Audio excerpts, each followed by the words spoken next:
இன்று 28 நவம்பர் 2025. உங்களுக்கு என்ன காத்திருக்கு? துலாம். கலை, கல்வித்துறையில் உள்ளவர்களுக்கு நல்ல நாள். முதலீடுகளில் சிந்தித்து செயல்படுவது நல்லது. விருச்சிகம். குடும்பத்தில் மகிழ்ச்சி நிலவும். தாயின் ஆரோக்கியம் மேம்படும். சொத்து விஷயங்களில் சாதகமான பலன். தனுசு. தகவல் தொடர்பு திறமையால் வெற்றி காண்பீர்கள். சகோதரர்கள் வழியில் உதவி கிடைக்கும். பயணங்கள் மேற்கொள்ள வாய்ப்பு. மகரம். நிதி நிலைமை வலுப்பெறும். பேச்சில் நிதானம் தேவை. முதலீடுகளில் லாபம் கிடைக்க வாய்ப்பு.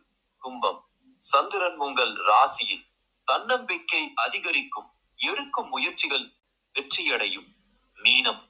தேவையற்ற செலவுகளை கட்டுப்படுத்தவும். தூக்கம், ஆரோக்கியத்தில் கவனம் தேவை. ஆன்மீக நாட்டம் கூடும்.